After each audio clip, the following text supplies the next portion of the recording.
5 చదువుతున్నాను. ఫిలిప్పీ 2:5 మీ దగ్గర బైబిల్ ఉంటే తీయండి. నేను చదువుతున్నాను.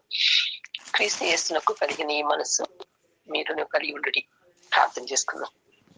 దయచేసి మంచితనం కలిగిన దేవా, ప్రేమ మేళ కనికరంగా నీ తండ్రి అపారం ప్రేమను బట్టి స్తోత్రాలు చెల్లించుకున్నాము. మరి చదివిన లేఖన భాగం బట్టి వందములు ప్రభావ ఈ వాక్యం లోతుగా ధ్యానిగా అర్హతలేని అల్పురాన్ని పాపిని నీ కృపలో జ్ఞాపకం ప్రేమించి ప్రాణం పెట్టి నిత్య రక్షణ ఇచ్చి జీవంలోంచి రీతిగా నీ ప్రియబిడ్డల పంచ చేరి నీ జీవం మాటలు ధ్యానించుకోవడానికి జ్ఞాపకం ఉంచుకున్నాను. కొందనంలో బలహీనురాలి ప్రభా నన్ను ప్రేమించము, నీ అమ్మని రక్తంతో కడిగి పవిత్రపరిచి శుద్ధీకరించము, నీ మాటలు నా నోట ఉంచము, నాతో మాతో నూతనంగా మాట్లాడు దేవా. నీ ప్రేమను నీ కృపను మేము కొత్త కోణంలో రుచి చూచి మనసారా హృదయవార ఆత్మతో సత్యంతో నిన్ను ఆరాధించుకొని నీ సన్నిధించి నీ స్వరం విని నీతో సాహసం కలిగి నీ స్వార్ప్యం నింపబడి మీరు అక్కడ సిద్ధపడిలాగిన ఈ సమయంలో ఆశీర్వాదకరంగా కృప చూపించమని నీ పాదం దగ్గరకు నన్ను మమ్మల్ని పడేసుకుంటూ సమస్త మహిమ ఘనత ప్రభావాలు నీ పరిశుద్ధ నామానికి ఆరోపిస్తూ నామం ప్రార్థించి అడిగి వేడుకున్న పరమ తండ్రి, ఆమేన్. Praise lord sisters.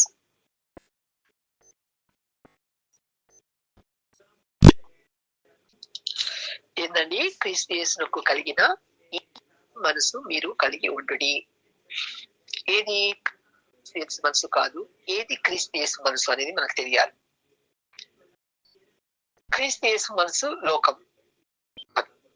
లోకంలోది ఏది కూడా క్రీస్తు యేసు మనసుకి సరిపోదు. అసలు పొంతనం లేదు. కంప్లీట్లీ ఆపోజిట్, ప్రత్యేకంగా వ్యతిరేకం. చాలా ఎంత వ్యతిరేకం అంటే అంత వ్యతిరేకం. లోకము క్రీస్తునకు సరిపడదు కాదు, ఇది స్పష్టం అన్నమాట. లోకం ఏం చూస్తుంది? రూపాన్ని చూస్తుంది, హంగామా, ఆర్బాట్. అంత లోకంలో ఉన్నది ఏందండి? ఒక్కసారి చదువుతారా? మొదటి యోహాను గుర్తుందా ఎవరికైనా రిఫరెన్స్? లోకంలో ఉన్నది ఏందండి? అంతా శరీరాశ, జీవపుటం. Thank you sister. శరీరాశ, నేత్రాశ, జీవపుటం. ఎంతసేపు కాంపిటేటివ్ వరల్డ్. లోకంలో అంతా ఏంటంటే ఏం సాధించాము, ఏం సంపాదించుకున్నాము, మనం మన పేరు ప్రఖ్యాతులు, అంత ఆర్భాటం. లోపల అంతా డొల్ల, ఏముండదు. లోపల శాంతి ఉండదు, సమాధానం ఉండదు, నెమ్మది ఉండదు, జీవితం పట్ల సరైన అవగాహన ఉండదు, నిత్యత్వం గురించి నిరీక్షణ ఉండదు. తిన్నామా, తాగామా, పడుకున్నామా, లేచామా, ఇదే లోకం. లోకంలో ఉన్నదంతా మాయ, అంతా మాయ. అసలు ఎంత అంటే అందుకే లోకము చీకటి సంబంధమైంది అని. ఈ లోక సంబంధమైన దేవత వాళ్ళకు నిజాన్ని తెలియకుండా ఉండడం కోసము మనోనేత్రం మూయబడి ఉన్నాయంటే అది ఎంతో నిజం. గుడ్డివాడు నడిస్తే ఎట్లుంటదండి? చీకట్లో ఒక చీకట్లో నడిస్తే మనం ఎట్లుంటది? ఏది ఎక్కడుందో తడుముకుంటా ఉంటాం, పడిపోతా ఉంటాం. అలా లోకంలో ఉన్న వాళ్ళందరూ కూడా యేసు ప్రభుని ఎరగని ప్రతి వాడు కూడా చీకటి ఉన్నాడు, చీకట్లోనే నడుస్తున్నాడు. మార్గం తెలియదు, సత్యం తెలియదు, నిజం తెలియదు, తద్వారా జీవం తెలియదు, నిత్య జీవం ఏదో తెలియదు.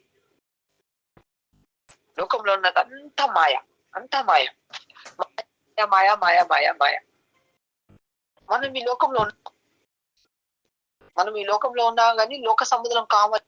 యేసుప్రభుల వారి మన గురించి ప్రార్థన చేశారు. మనం చదువుతా ఉన్నాం ఆ అధ్యాయాలు. అందరూ చదువుతున్నారని నేను నమ్ముతున్నాను. అందరూ ఏం చదువుతున్నామో కూడా గుర్తుంటుంది, జ్ఞాపకం ఉంటుంది. చదువుతున్న వాటిని మనము ఒకసారి మళ్ళీ తిరిగి నెమరేసుకుంటున్నామని నేను నమ్ముతున్నాను. ప్రభు తండ్రి వీళ్ళు లోకంలో ఉన్న లోక సంబంధులు కారు, లోకం తప్పించమని కాదు కానీ దుష్టత్వాన్ని తప్పించమని ప్రార్థిస్తున్నానని ప్రార్థించాడు. అంటే లోకంలో అంతా ఏముందండి? దుష్టత్వం, అంత మాయ, దుష్టత్వం. ఆ దుష్టుడు ఎప్పుడు ఎవరిని ఏది ప్రేరేపించి లోకం నుంచి తనను చాలించుకొని పోయేటట్టు చేస్తాడో తెలియదు. అర్థమే కాదు. అయ్యో ఇందాకే మాట్లాడారు, నిన్ననే మాట్లాడారు, మొన్ననే మాట్లాడారు, మంచిగానే ఉన్నారే అనుకుంటాం. అంతలోనే మాయమైపోతారు. అలాంటి బ్రతుకులు ఉన్నవాళ్ళు ఇప్పుడు ఏరోప్లేన్ ఎట్లా క్రాష్ అయిపోయింది, ఎంతమందిని మనం చూడట్లేదు. ఏదో ఒక రకంగా సో అంతా మాయ. కాబట్టి ఈ లోకంలో ఉన్న మనము ఈ లోకం మనసుని అనుసరించి నడుచుకోమనం. ఈ లోకంలో మనసు మన మనసు ఉండకూడదు. ఈ లోకానుసారంగా మనం నడుచుకోకూడదు. లోక మర్యాదను బట్టి మనం నడుచుకోకూడదు. మన ఏం చేసిందంటే తత్వం ద్వారాగా, దాని యొక్క ఆచారం ద్వారాగా, సాంప్రదాయాల ద్వారాగా, దాని కట్టుబట్ల ద్వారాగా మనల్ని కట్టుకోవాలని, మలుచుకోవాలని, తనలో విముర్చుకోవాలని చూస్తుంది లోకం. అది మనం గ్రహించగలగాలి. లోకం అంతా మాయా ఉచ్చులోకి లాగేసింది. సత్యం ఎరిగిన తర్వాత కూడా అలా జారి వాళ్ళు ఉన్నామేమో. జాగ్రత్త సుమా. విచారకరమైన విషయం ఏంటంటే, దారుణమైన విషయం ఏంటంటే, శోచనీయమైన విషయం ఏంటంటే, దుఃఖకరమైన విషయం ఏంటంటే, సంఘం లోకంలోకి వెళ్ళి సంఘం వైపు మళ్ళీ సంఘంలోకి లోకాన్ని తీసుకొని వస్తున్నారు. విచిత్రం. సాంప్రదాయాల ప్రకారంగా ఆ డిస్కో డాన్సుల దగ్గర పెట్టుకున్నట్టు మ్యూజిక్ లాంటి మ్యూజిక్లు పెట్టుకుంటున్నారు. చెప్పడానికి సిగ్గుచేటు. లైట్లు పెట్టుకుంటారు, పొగలేస్తారు ఆ స్టేజ్ మీద. ఎందుకండి? నాటి కాదు నీకు, జీవంగల మాటలు వెల్లడించే వేదిక అది.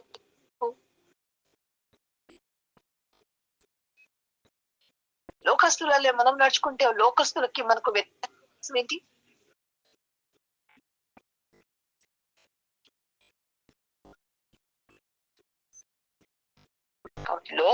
లోకములకు సువార్తకి తేడా తెలియాలి. లోకానికి ఈ యొక్క జీవగల మాటలకి, దేవుడి స్వార్థకు, పరలోక రాజ్య వార్తకు వ్యత్యాసం తెలియాలి. మనం తెలియకపోతే మనం కూడా ఏమైతామంటే, మిగిలిన మతాచారాన్ని అనుసరించి నడిచేవారిలాగా మనం కూడా ఈ యొక్క దీన్ని కూడా, ఈ యొక్క క్రైస్తవాన్ని కూడా ఒక మతాచారంగా, సండే ఆరాధించడానికి వెళ్ళానా, అయిపోయిందా, తిన్నానా, వండుకున్నానా, తిన్నానా, పడుకున్నా, విశ్రాంతి దినం అయిపోయింది, దేవుడితో ఇక నేను గడిపేసినాను అనుకునే ఉంటారు కొంతమంది. ఏదో ఆదివారం వెళ్ళి మనం మొక్కుబడి చేసుకుని అంటే ప్రార్థన చేసుకుంటే, ఆ ప్రార్థన జవాబిస్తే ఆ జవాబు తగిన దేవుడికి ఏదో కానుకిచ్చి పరిచేవాళ్ళు కూడా లేకపోలేదు అని పరిచయం అనుకుంటారు. దేవుడు యథార్థత చూస్తాడు, దేవుడు అంతరంగం చూస్తాడు, దేవుడు మనసు చూస్తాడు. దేవుడు వాటన్నిటిని అంగీకరించాడు. అవి అందుకే ఆ పైకప్పు కూడా ఎక్కదంట మన ప్రార్థన. దేవుడు కనికరం కలిగి, దేవుడు మంచి వాళ్ళ మీద చెడు వాళ్ళ మీద వర్షంని కురిపించి సూర్యుని ఉదయింపజేస్తున్నట్టు మనల్ని కూడా బ్రతికిస్తా ఉంటే, మనకు కూడా మంచి చూపించి మంచి చేస్తా ఉంటే, మనం దాన్ని దేవుడిని సరిగ్గా అర్థం చేసుకుని దేవుడి యొక్క కృపలో జ్ఞానంలో ఎదగడం కోసం వాడుకోకుండా దేవుని యొక్క లైసెన్స్ గా వాడుకునే ప్రమాదం ఉంది. చాలా జాగ్రత్త సుమి, చాలా జాగ్రత్త. కాబట్టి లోకంలోకి సువార్తకు చాలా తేడా తెలియాలి. పుల్పిటి మీద నుండి మనం ఏదైనా వాక్యం చెప్తున్నారు వాళ్ళు అవతల కూడా, అంటే మనల్ని గుచ్చింపజేయాలి, పాపం గురించి ఒప్పింపజేయాలి, మనకు నిజమైన మారు మనసు పశ్చాత్తాపం అనేది కలగాలి. లోకంలో ఒక అడుగు, మందిరంలో ఒక అడుగు వేయలేము. అలా 2 పడవల మీద అడుగు వేయడం వల్ల ఏమవుతుంది? మనమే ప్రమాదానికి గురి అయి మునిగిపోతాం. కాబట్టి క్రీస్తు మనసు ఎలాంటిదండి? క్రీస్తు మనసు ఎలాంటిది ఒకసారి మనం చూద్దాం. మనము ఫిలిప్పీ 2:6-8, ఫిలిప్పీ రాసిన పత్రిక 2:6-8.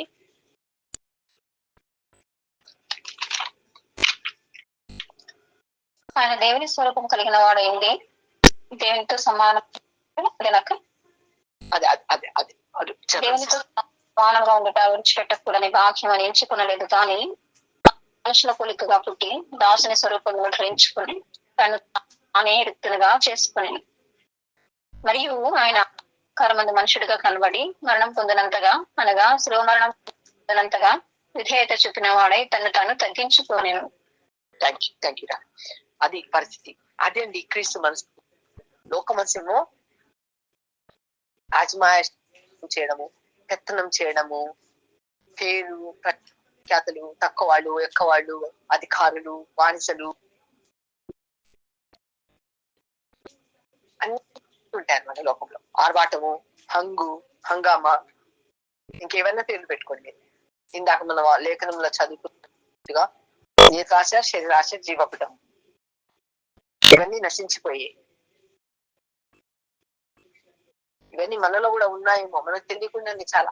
అప్పుడంటే నయం విగ్రహాలు పాత నిబంధనల విగ్రహాలు ఏందో స్పష్టంగా తెలియబడింది కాబట్టి విగ్రహం చేసుకునే వాళ్ళంటే మనకు అర్థమైపోయేది. క్రైస్తవులకు తెలియని లోతుగా దాగిన విగ్రహాలు బోర్డు ఉంటాయి. జాగ్రత్త సుమి మనం ఎలా ఉంటాం. కాబట్టి క్రీస్తుకు కలిగిన మనసు ఎలాంటిదంట, ఆయన దేవుని స్వరూపము కలిగిన వాడై ఉండి దేవుడితో సమానంగా ఉండుట విడిచిపెట్టకూడని భాగ్యమని ఎంచుకోనలేదు, కానీ మనుషులు పోలికగా పుట్టి దాసుని స్వరూపం ధరించుకొని తను తానే వ్యక్తినిగా చేసుకొని మరియు ఆయన ఆకారముందు మనుషులుగా కనబడి మరణం పొందినంతగా, అనగా శిలవ మరణం పొందినంతగా విధేయత చూపిన వాడే తను తాను తగ్గించుకునే తగ్గింపు మనసు, దీనత్వం మనసు, అది మనలో ఉందా? తగ్గింపు ఉందా? ఒక మాటకి చర్ర మనం ఒక్క మాటకి ఇంకా సర్లు నన్ను అంటున్నాము అంటే మన శరీరం చావలేదని అర్థం అండి. జాగ్రత్త. యేసుక్రీస్తు కలిగిన మనసు అది. యేసు ప్రభువు వారు ఎవరండి? దేవుడు. యేసు ప్రభువు వారు దేవుడు, మానవుడు. దేవుడు మానవుడు, 100% మానవుడు, 100% దేవుడు. కాబట్టి దేవుడై ఉండి మా స్వరూపం ధరించుకొని దాసుడుగా, దీనుడిగా, మనకు ప్రత్యామ్నాయంగా, మన స్థానంలో మనకు బదులుగా తను సెలవు అప్పగించుకున్నాడు. తను చేసిన పాపం నిమిత్తం కాదండి సెలవు ఎక్కింది. తనలో పాపము ఎవరైనా నిరూపించగలడా అని ప్రశ్నించిన ఏకైక దేవుడు మన దేవుడు యేసయ్య. మిగిలిన మత గ్రంథాల్లో దేవుళ్ళు పాపాల నిమిత్తం ఎవరి దగ్గరికి వెళ్దామా, ఏ మునీశ్వరుని దగ్గరికి వెళ్దామని అడిగే వాళ్ళు ఉన్నారు. మనం ఇది బట్టి జోలికి మనం వెళ్ళొద్దు, మనకు తెలీదు, మనం పట్టించలేదు పెద్దగా. కాబట్టి కాకపోతే వాళ్ళు శరణు ఒకళ్ళొకళ్ళు ఆధారపడతారు. మన దేవుడు పాపంలో చేరక ప్రత్యేకంగా ఉన్నాడు, పరిశుద్ధుడు. కానీ నీ నా పాపాన్ని భరించడం కోసం పాపంగా చేయబడ్డాడు. మనం పొందవలసిన శిక్షను, మనం పాపం చేసి మనం తెచ్చుకునే మరణం, ఆ మరణం మనం పొందవలసింది. మనకు బదులుగా మన స్థానంలో ఆయన మరణించాడు. ఆ సత్యం ఎరగకనే తను సాధించుకునే వాళ్ళు, ఈ లోకాన్ని భరించలేని వాళ్ళు, నెమ్మది పొందలేని వాళ్ళు ఉన్నారు. దేవుడు ఇంత త్యాగం చేసిన ఆ త్యాగం వాళ్ళకి కనబడట్లేదు. మనం చెప్తే వాళ్ళు అంగీకరించరు. దేవుడు ప్రేమించి ఇంత త్యాగం చేశాడు, మనకు బదులుగా ఆయన మరణించాడు. మనం ఇంకా మరణించాల్సిన అవసరం లేదు. క్రీస్తుని అంగీకరించిన వాళ్ళ మరణం కాదు. మనం ఇక్కడ నిద్రిస్తే అక్కడ కన్ను తెరుస్తాం. జస్ట్ నిద్ర, విశ్రాంతి. నిద్రించారు అంటే ప్రభు నందు నిద్రించారు అని అంటారు మనల్ని. కానీ ప్రభు జరగని వాళ్ళు లోకాన్ని విడిచిపెట్టిపోతే వాళ్ళంతా ఎక్కడ ముగుస్తుందో మనకు తెలుసు. చదివిన మనందరికీ తెలుసు. అది దుఃఖకరం, అది బాధకరం.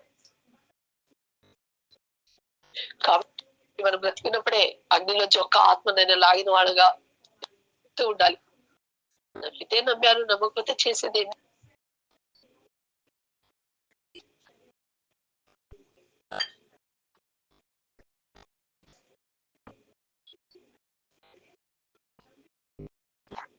కాబట్టి మనకి ఎలాంటి మనసు ఉండాలి?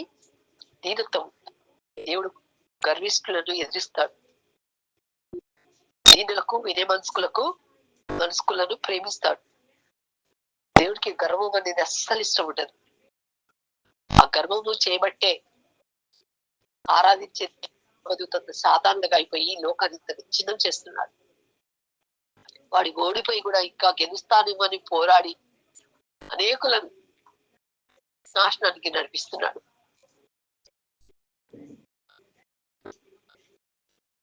యాకోబు 4:6 చదువుతారు సిస్టర్ ఎవరైనా? యాకోబు 4:6.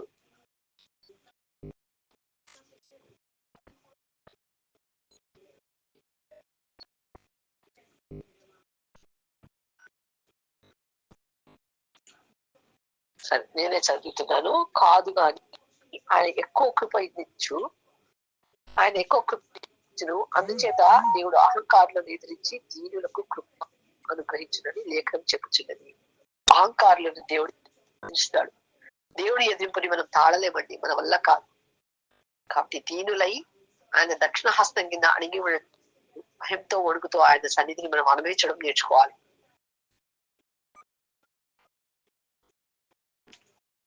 ఇది మన వ్యక్తిగతంగా మనల్ని మనం విమర్శించుకోవడం, మనల్ని మనం పరీక్షించుకోవడం, మనల్ని మనం పరీక్షించుకొని ఆయన ఒప్పుకున్నప్పుడంట ఆయన నమ్మదగిన వాడు, క్షమించడానికి సిద్ధమంచగలిగిన వాడు, క్షమించి తిరిగి సమకూరుస్తాడు. కాబట్టి మనము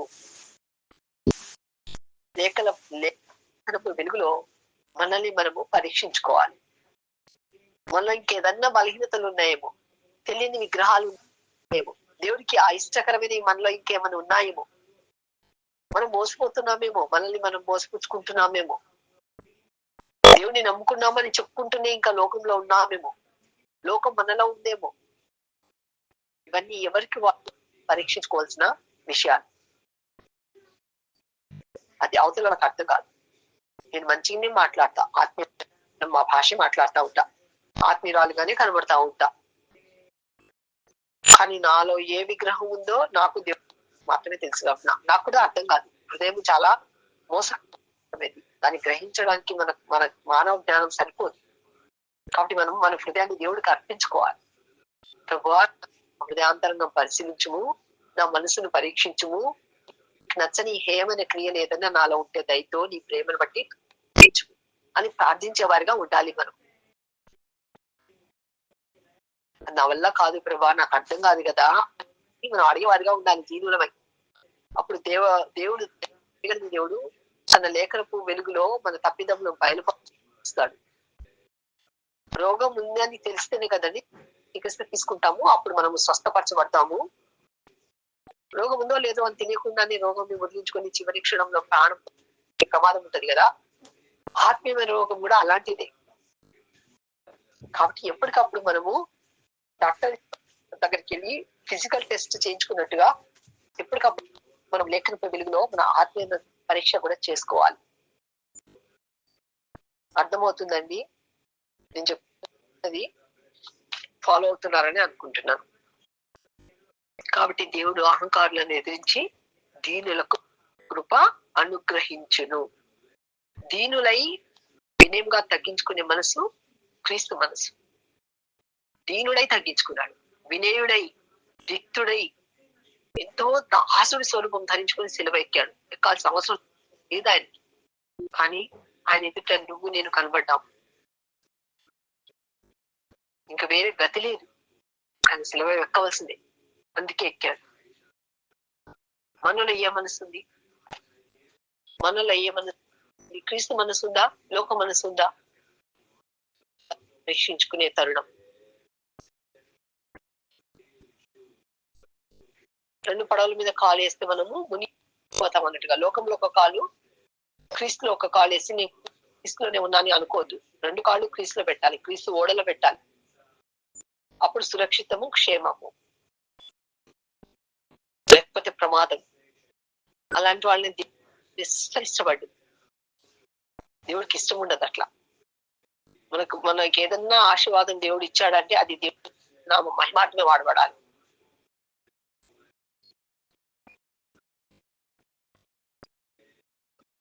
కాబట్టి ఉంటే లోకంలోనే ఉండు, లేకపోతే క్రీస్తులోనే ఉండు.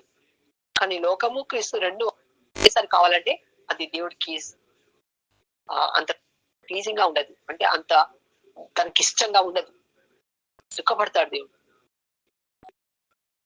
అలాంటి దేవుడు ఏమంటున్నాడో తెలుసా? ఒక్కసారి ప్రకటన 3:16-18 చదువుతారా సిస్టర్ ఎవరైనా? ప్రకటన 3:6-18.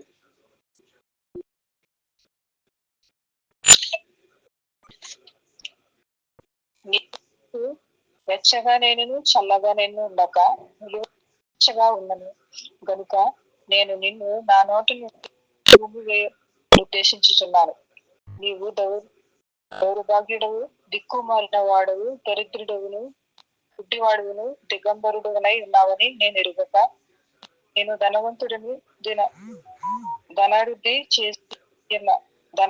చేసి ఉన్నావు, నాకేమీ లేదని చెప్పుకొనుచున్నావు. నీవు ధనాభివృద్ధి చేసి కొనినట్లు అగ్నిలో పుటము వేయబడిన బంగారమును చదవమంటారా? ఇంకా 13 వరకు సిస్టర్. అయ్యా నేను మళ్ళీ ఒకసారి సిస్టర్ చదివినందుకు. నీవు వెచ్చగానైనను చల్లగానైనా ఉండక వెచ్చనగా ఉన్నావు కనుక నేను నిన్ను నా నోట నుండి ఉమ్మి ఉద్దేశించుచున్నాను. నోట్లోంచి ఉమ్మేస్తే ఎలా ఉంటుందండి? తిరిగి దాన్ని అసలు ఎవరైనా మనముని మనమే చూడగలుగుతామా? తిరిగి దాన్ని మనం తీసుకోగలుగుతామా? దేవుడు నోట్లోంచి మనం ఉమ్మి వేయబడ్డామనుకోండి, మన పరిస్థితి ఎలా ఉంటది? దారుణం. ఆ స్థితి తెచ్చుకోకూడదు. అందుకే దేవుడు సమయం ఇస్తున్నాడు. దేవుడు వెంటనే అవకాశం ఇవ్వకుండానే శిక్షించాడు.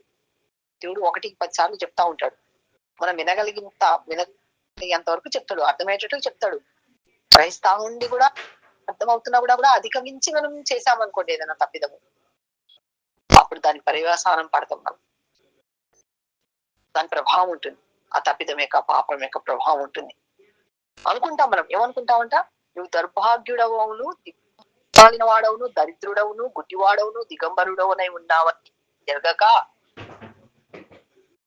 అర్థమైందండి ఏ ప్రశ్న అడుగుతున్నాడు దేవుడు? నువ్వు దౌర్భాగ్యుడవును, దిక్కుమాలిన వాడవును, దరిద్రుడవును, గుడ్డివాడవును, దిగంబరుడవనై ఉన్నావని ఎరగక, ధనవంతుడని ధనవృద్ధి చేసి ఉన్నాను, నాకేమీ చదవలేదని చెప్పుకుంటున్నావు. అలాంటి పరిస్థితి మనలో ఉందేమో. మనల్ని మనం పరీక్షించుకోవాలి. దీనత్వంలో మనల్ని మనం తగ్గించుకొని ఆయన సన్నిధిలో కనిపెట్టుకొని ఉంటేనే, ఇక వర్డ్ ఆఫ్ గాడ్ తో స్కాన్ చేస్తేనే, స్కానింగ్ మిషన్ తో స్కాన్ చేస్తే మన ఫిజికల్ లో ఉన్న డిసీజెస్ ఏ రీతిగా అయితే బయటపడతాయో, మన ఆత్మీయమైన రోగాలు కూడా దేవుడి యొక్క వాక్యపు వెలుగులో స్కాన్ చేయబడితేనే మనకు తెలుస్తుంది. లేకపోతే మనం కూడా ఈ సస్తుల వలె ఏమనుకుంటాము? ధనవంతులను చేసుకొని ఉంచున్నాను, నాకేం కదవలేదు అని చెప్పుకుంటుంటాం. దేవుడు మనల్ని ఎలా చూస్తున్నాడు? దౌర్భాగ్యుడు, దిక్కుమాలిన వాడు, గుడ్డివాడు, దిగంబరి. వీటి అర్థాలు, భాగ్యవంతులు అంటే దేవుణ్ణి ఎరిగిన వాళ్ళు. దేవుని ఎరిగి కూడా ఎరగనట్టుగా ఉండేవాళ్ళు కూడా భాగ్యం. దిక్కులేని వాడు మనం, దిక్కుమాలిన వాళ్ళు. ఎక్కడి నుంచి ఆశ రాదు, ఎక్కడి నుంచి లోకంలో వచ్చే ఆశ అనుకుంటాము. జాగ్రత్త సుమా, లోకంలో సహాయం పెట్టము. అందుకే ఈ మధ్య మనం కింగ్స్ చదివినాము, రాజులో ఐగుప్తుని ఆశ్రయించిన వాళ్ళు విరిగిపోయిన పొలం అనుకున్న వాళ్ళు అని చెప్తున్నారు అక్కడ. ఆశ్రయించిన వాళ్ళు అలాంటి వాళ్ళు ఎప్పుడైనా పక్కన కూర్చుకొని గాయమవుతారు తప్ప దానివల్ల మనకి ఏ సహాయం ఉండదు. మన దిక్కు దేవుడే, యేసయ్యే. దరిద్రుడు, గుడ్డివాడు, దిగంబరుడు, దిగంబరుడు, వస్త్రం లేకుండా, ఏమీ లేకుండా వాడు అలాంటి స్థితిలో ఉండి కూడా ఆ స్థితిని గుర్తిరగక ఏమనుకుంటున్నారంట? నేను ధనవంతుడను, ధనవృద్ధి చేసి ఉన్నాను, నాకేమి కదవలేదని చెప్పుకుంటున్నాను. అది భ్రమపరచు ఆత్మ. ఆత్మీయంగా దరిద్రుల నుండి కూడా ఉన్నవాళ్ళం అనుకుంటున్నాను. జాగ్రత్త. నీవు ధనవృద్ధి చేసుకున్నట్లు అగ్నిలో పుటం వేయబడిన బంగారము, నీ దిశం వల్ల సిగ్గు కనబడకున్నట్లు ధరించుకున్నటకు తెల్లని వస్త్రములను, నీకు దృష్టి కలుగునట్లు నీ కన్నుకు కాటుకను నా యొక్క కొనమని నీకు బుద్ధి చెప్పుచున్నాను. దేవుడు ఈ రోజు మనతో చెప్తున్నాడు. కాబట్టి మనం దేవుడిని అడగాలి, ప్రభువా దయతో కనిపించి నా దరిద్రతను నాకు తెలియజెప్పు, నా దిగభరత్వాన్ని నాకు తెలియజెప్పు. నీ నీతి వస్త్రములు నాకు కప్పుతానన్నావు కదా, కప్పు ప్రభా. నీ దగ్గర అడుక్కుంటున్నా, నాకు కావాలి ప్రభా, నువ్వే నా దిక్కు అడిగేవారిగా ఉండాలి.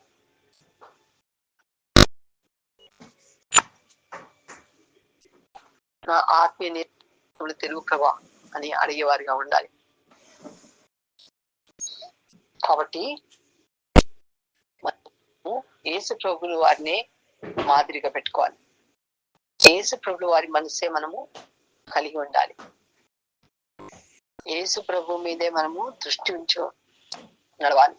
యేసు ప్రభునే మనం ముందుట పెట్టుకోవాలి. యేసు ప్రభువే మన హీరో, ఒక భాషలో చెప్పాలంటే మనకు మాదిరి. ఆయన అనుసరించి నడుచుకోవాలి. యేసు ప్రభు ఎవరండి? దేవుడు, ఐశ్వర్యవంతుడు. మనల్ని భాగ్యవంతులుగా చేయడం కోసం ఆయన దరిద్రుడు అయ్యాడని లేఖనం చెప్తుంది. రిఫరెన్స్ తీయట్లేదు. అలాంటి దేవుడు మన కోసము ఎంత తగ్గించుకున్నాడు, ఎంత దీనవంశ కలిగి ఉన్నాడు. మనలో కూడా ఆ తగ్గింపు ఉండాలి. తగ్గింపు గల వాళ్ళని దేవుడు ఇష్టపడతాడు, దీనులని దేవుడు ఇష్టపడతాడు. అందుకే మొదటి పేతురు 5:5 అనుకుంటా, ఒక్కసారి చదవండి సిస్టర్. ఆయన దక్షిణ హస్తం కింద దీనులై ఉండండి. మొదటి పేతురు 5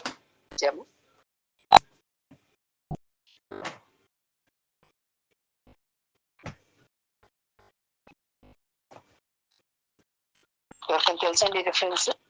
6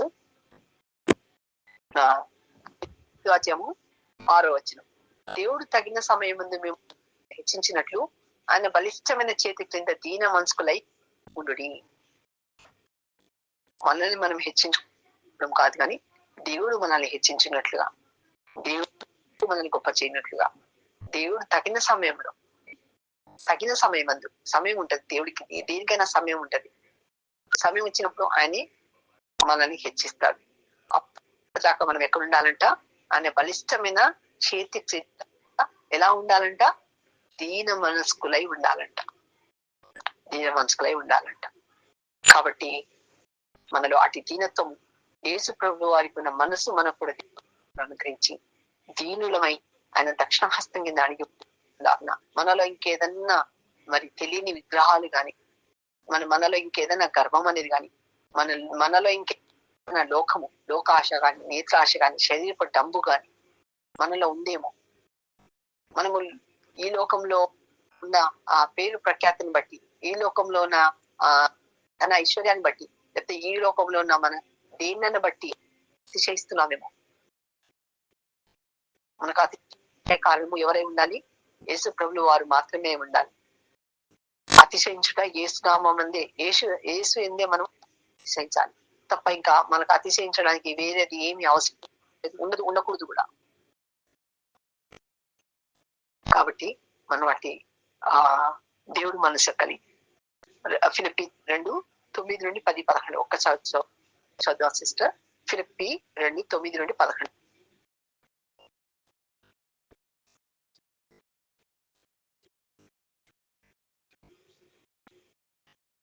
చదువుతున్నారండి ఎవరైనా? అందుచేతను లోకముందు ఉన్న వారిలో గాని, భూమి మీద ఉన్న వారిలో గాని, భూమి క్రింద ఉన్న వారిలో గాని ప్రతి వాని మోకాలు యేసు నామమున ప్రతి వాని నాలుక తండ్రి అయిన దేవుడి మహిమార్థమై యేసు క్రీస్తు ప్రభు అని ఒప్పుకొనున్నట్లును దేవుడు ఆయనను అధికముగా హెచ్చించి ప్రతి నామమునకు పై నామమును ఆయనకు అనుగ్రహించేది కదండి. కాబట్టి దీన మనసు కలిగి ఉంటే, ఆయన దక్షిణ హస్తం కింద మనం అడిగి ఉంటే తగిన సమయంలో ఆయన మనకి హెచ్చిస్తాడు. ఎలా హెచ్చిస్తాడు? యేసు ప్రభువుని ఎలా హెచ్చించాడు? ఏమని? ఎందుచేత మనం ఇందాక చదువుకున్నాం. ఎందుచేత అంటే క్రీస్తు యేసుకు కలిగిన ఈ మనసు మీరును ఆయన దేవుని స్వరూపమును కలిగిన వాడై ఉండి దేవునితో సమానంగా ఉండుట విడిచిపెట్టకూడని భాగ్యమని ఎంచుకొనలేదు గాని మనుషుల పోలికగా పుట్టి దాసుని స్వరూపమును ధరించుకొని తను తానే మన రిక్తుని చేసుకునేను. మరియు ఆయన ఆకారమందు మనుషులుగా కనబడి మరణం పొందినంతగా, అనగా శిలవ మరణం పొందినంతగా విధేయత చూపిన వాడై తను తాను తగ్గించుకుని, అందుచేత అలా తగ్గించుకున్నాడు కాబట్టి, అలా వచ్చాడు కాబట్టి, తండ్రి చిత్తాన్ని నెరవేర్చాడు కాబట్టి, రక్షణ కార్యం జరిగించాడు కాబట్టి, అందుచేత పరలోకములో మందున వారిలో గాని, భూమి మీద ఉన్న వారిలో గాని, భూమి క్రింద ఉన్న వారిలో, పాతాళ లోకంలో గాని, ప్రతి వాని మోకాలు ఈ శరీరంలో ఉన్నప్పుడు మోకరించుకుని అంగీకరించుకున్నావా వీరాలు, లేదంటే తర్వాత అయినా కూడా ప్రతి వాని మోకాలు, పాతాళ లోకంలో ఉన్న వాళ్ళ మోకాలు కూడా, ప్రతి వాని మోకాలు ఏం చేస్తుందంట? యేసునామమున వంగునట్లును, ప్రతి వాని నాలుకయు తండ్రి అయిన దేవుని మహిమార్థమై యేసుక్రీస్తు అని ఒప్పుకున్నట్లును, దేవుడు ఆయనను అధికంగా హెచ్చించి ప్రతి నామమునకు పై నామమును ఆయనకు అనుగ్రహించి, అదండి దేవుడు మన పట్ల అటు ఉద్దేశం కలిగి ఉన్నాడు. జయించు వారికి ఆయనతో పాటు చేయడానికి మనకు సింహాసనం వేసి ఉన్నాడు. నాతో పాటు కూడా ఏలుదురు అని అంటున్నాడు. కాబట్టి జయ జీవితం పొందుకోవడానికి మనము ప్రయాసపడాలి. అది వాక్యపు వెలుగులో యేసయ్య శక్తి ద్వారా ప్రార్థనతో సాధ్యమవుతుంది. అంతే తప్ప లోకస్తులలే మనం ఉండకూడదు, కానీ సంఘంలో తేవద్దు, ఆర్భాటాలు, ఆంగులు ఇవన్నీ మనకు వద్దు. దీనులమై తగినట్టుగా పరిశుద్ధులకు తగినట్టుగా నడుచుకుంటూ, పై అలంకరణనే కాకుండా ఆత్మీయ అలంకరణతో మనల్ని మనం అలంకరించుకుంటూ, పేతురు చెప్పినట్టుగా అనేకులకు ఆశీర్వాదంగా మనం ఉండినట్లు దేవుడు మనల్ని దీవించి మన గృహాలను, మన కుటుంబాలను, మన బిడ్డలను మనం కట్టుకునేలాగా దేవుడు మనందరికీ సహాయం చేయను కాక. ఈ వాక్యపు వెలుగులో దేవుడిని ఆరాధించి ప్రార్థించుకుందామండి. Thank you so much sister. Praise the lord.